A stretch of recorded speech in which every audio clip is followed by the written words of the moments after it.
Bonjour, je suis Sophie Dion. C'est moi qui anime les chroniques santé du Uniprix Daniel Lachance de Montmagny. L'hiver arrive, il commence à faire froid.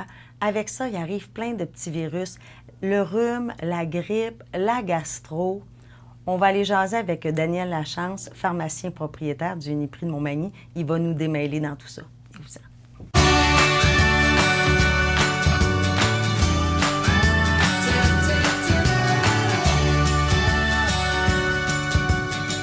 Comme je disais en introduction, le temps froid arrive, on a tout un peu la goutte au nez, petit fond de mal de gorge, on est frileux.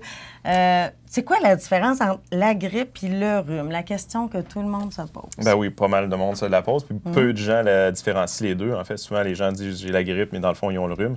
En fait, quand on a le nez qui coule, petit mal de gorge, le frisson, justement, mais on ne fait pas de fièvre, la toux, la plupart du temps, c'est un rhume. Donc, mais on est capable de fonctionner. On va se rendre au travail, on va aller à l'école, sauf si on a un rhume d'homme, évidemment, c'est différent. C'est une classe à part. C'est tout le temps plus difficile, les rhumes d'homme, on s'en sort pas. Par contre, c'est ça. On n'est pas top shape, mais somme toute, on est capable de fonctionner. La grippe, qu'on a beaucoup plus rarement, c'est comme, on a l'impression qu'un train nous est passé dessus, mais c'est pas arrivé dans les faits, là, mais on a mal partout. On se sent comme ça. On a de la fièvre, on peut avoir des difficultés respiratoires, mais c'est le mal. Les poumons peuvent brûler. On est magané. On va pas travailler. On va pas à l'école, on est vraiment mal en point. Donc, c'est un niveau de gravité qui est supérieur. Puis, on l'a beaucoup moins souvent, heureusement. Donc, ce qu'on a 2-3 fois par hiver, c'est un rhume. OK. Donc, un petit truc peut-être pour s'en rappeler, tu viens de le dire, grippe grave, ce qui commence par G. C'est un bon truc, on fait le effectivement. lien. Donc, il faut se rappeler que la grippe est plus grave qu'un rhume. Exact. OK. Exact. Puis, on traite ça comment, rhume et grippe, de la même façon?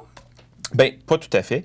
En fait, mais de toute façon, les deux ne se guérissent pas. En fait, ça guérit de soi-même. On ne peut pas traiter. Est-ce qu'ils sont d'une même durée? Est-ce qu'un rhume dure moins longtemps qu'une grippe? Environ. C'est surtout l'intensité des symptômes qui est complètement différente. Tu as un rhume, c'est 5 à 6 jours. C'est sûr qu'une grippe, avec les complications, des fois, au niveau respiratoire, on peut être un peu plus pogné, peut-être jusqu'à 7 à 10 jours, là, quand même. Mais aux alentours d'une semaine environ là, pour les deux, mais l'intensité des symptômes n'est pas du tout les mêmes. Et puis, donc, on va les manager un peu différemment, effectivement.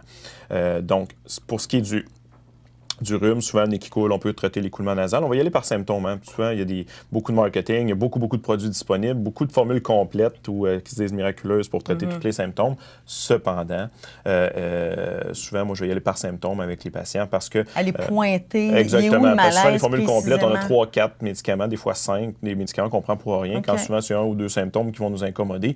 Donc, moi, c'est un patient, bon, la congestion ne l'incommode pas trop, mais c'est la toux, vraiment, qui la réveille la nuit. On va aller calmer la toux parce qu'il n'y a pas davantage à les traiter, donner un antidote. Ce que je comprends, dans le fond, les médicaments qu'on prend, ça nous guérit pas. Ça nous aide à être confortable. Exactement. C'est tout. C'est la même chose pour le rhume et la grippe? Oui, la grippe, c'est juste que les gens sont toujours très inconfortables. Donc, vraiment, la douleur, on va les soulager la douleur musculaire qui est toujours présente. La fièvre, évidemment, le surplus de fièvre qu'on veut faire baisser parce qu'évidemment, de la fièvre qui persiste trop longtemps, déshydratation et tout, peut avoir des complications. Donc, on veut atténuer la fièvre. On suit les symptômes respiratoires. Pas grand-chose à faire en vente libre pour ça, mais si on a plus de difficultés, bien évidemment, on consulte soit le pharmacien ou le médecin. Puis, est-ce que, mettons, quand il y a des complications, là, quand ça dégénère, là, est-ce qu'une grippe peut dégénérer plus qu'un rhume? Plus fréquemment. Oui, plus souvent. Fréquemment. Mais est-ce qu'un rhume peut dégénérer aussi puis se transformer en... Chez les personnes à risque, effectivement. Les enfants, les personnes âgées. Exactement. Les gens qui ont des maladies chroniques, les fumeurs, évidemment. Il y a des problèmes respiratoires qui peuvent arriver plus fréquemment. Une grippe, oui, par contre, évidemment, étant donné que les poumons sont souvent très inflammés, puis que la fièvre est présente, mais pour les gens qui ont des prédispositions, quelqu'un qui est jeune et en bonne santé va très bien survivre il va s'en remettre. Ça dépend si c'est une grippe d'homme. Exactement, c'est la même chose, le même principe. Cependant, chez une personne qui a déjà des prédispositions, est-ce que ça complique? Ça peut avoir des conséquences qui peuvent être graves, des pneumonies, des problèmes cardiaques et tout. Donc, pour ça qu'évidemment, souvent, on va vouloir prévenir le plus possible la grippe. C'est quoi les signes qu'on pourrait avoir pour nous indiquer, bon, ben là, il faudrait vraiment que j'aille voir un médecin? Oui, Mettons. en fait, la durée, évidemment, là, si ça fait 3 semaines qu'on a des symptômes puis qu'on s'en sort pas, on est mieux de consulter, souvent anguille sous roche. Okay. Les symptômes respiratoires, vraiment, là, si on a de la difficulté à respirer, surtout qu'on est essoufflé. essoufflé, exactement, surtout dans la grippe. Là. Donc, évidemment, ça, on est moins tolérant là-dessus, parce qu'on veut s'assurer qu'il n'y a pas de pneumonie ou quelqu'un qui a déjà des prédispositions asthmatiques, qui est fumeur, tout ça, bien, peut avoir des surinfections avec une bactérie, par exemple.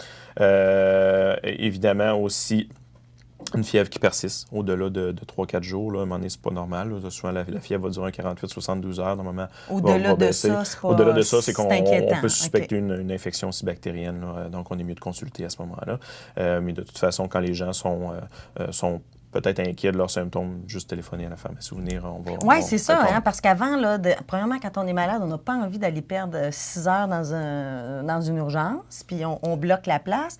Ça, c'est pas pire. Aller voir le pharmacien puis dire « Hey, là, je suis rendu là, selon toi, il serait tout le temps que j'aille à l'urgence? » Exact. Ou y a-tu d'autres choses que je peux essayer?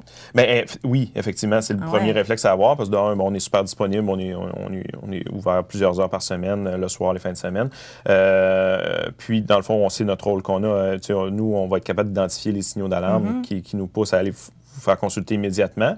S'il y a des symptômes qui peuvent être traités en pharmacie, mais que, il n'y a rien qui nous indique que ça va s'aggraver. Ouais, donc, on peut vous donner quelque chose pour vous soulager si ça vous incommode beaucoup. Puis, dans le fond, pour vous éviter d'aller, dans le fond, soit consulter pour rien à l'urgence. Oui, bien, ça va permettre aussi de désengorger les urgences. Désengorger. Premièrement, on est bien mieux dans notre lit. Effectivement. Sur une chaise à l'urgence quand on ne file pas. Puis aussi, dans le fond, éviter d'aller attraper une autre infection parce que, en rentrant dans l'hôpital, évidemment, on peut attraper autre chose. De propager l'infection aussi. Exactement. OK. Puis la prévention de ça? En fait, première chose... Protéger tout ça, là? Pour le rhume et la grippe, communément, lavage de mains, évidemment. Éviter de côtoyer les gens qui l'ont. Puis si on l'a, éviter de côtoyer trop de gens. Déjà, à la base, il y a beaucoup de gens qui... Fait que être trop orgueilleux et aller travailler pareil, c'est plus nécessairement une bonne idée. C'est ça. Un rhume, on y va. Une grippe, non. Une grippe, là, si on a de la fièvre et tout, de toute manière, on ne sera pas fonctionnel. Un rhume, c'est de se laver les mains. Ça ne tue pas personne parce qu'on s'empêcherait de vivre, là, parce que le rhume, il y en a partout, puis c'est pas assez incommodant. Par contre, on ne fera pas par exprès pour aller donner 2 becs à la personne. Ou, on va faire attention de ne pas tuer ça, exactement, dans les gouttelettes et tout. La grippe, on est mieux de s'abstenir. La grippe, on peut y aller avec le vaccin aussi, se faire vacciner pour la grippe. Évidemment, les personnes à risque, les jeunes enfants, les femmes enceintes, les gens qui ont des problèmes pulmonaires, cardiaques, c'est un no-brainer. Là, il faut vraiment aller se faire vacciner. Puis pour les mamans, là, maman que j'ai été, là, il est où le stade là, où on regarde notre petit, là, tousser, moucher, plus pouvoir pour faire là? La fièvre. Je vais-tu à l'urgence? Je fais quoi? Un enfant fiévreux, on ne l'envoie pas à l'école, ça, c'est certain. Parce qu'on a dit, la fièvre est plus un symptôme de grippe que de rhume. Bon, des fois, chez certains enfants, vont faire de la fièvre plus facilement un petit peu. Ça peut pas nécessairement grave. Là. Ça peut être un rhume avec un petit peu de fièvre chez l'enfant. Symptômes respiratoires aussi. Puis, tu sais, son gauge de maman. Hein, on a l'instinct est là. Il y en a qui l'ont plus que d'autres, mais quand même. Il y en a qui s'inquiètent plus facilement c'est ça. Aussi. Mais quand même, tu sais, des fois, on connaît nos enfants aussi, on sait quand ils sont vraiment en mauvais état, puis on peut se fier à ça. L'instinct, c'est l'instinct d'une mère et d'un père. Ça aussi, on peut aller voir le pharmacien puis dire, hey, là, si on a un doute, puis ça valide aussi nos choses. Des fois, c'est de l'inquiétude qu'on a, puis on veut simplement se valider, comme parents, puis c'est correct aussi. Fait que ça nous fait plaisir d'un peu calmer les inquiétudes des parents. Même sans se déplacer, on peut appeler, parler au pharmacien au téléphone, expliquer qu'est-ce qui se passe, puis déjà, on va avoir sortir un enfant de la maison qui est malade, on a le moins possible. Oui, c'est ça. Puis la fameuse gastro.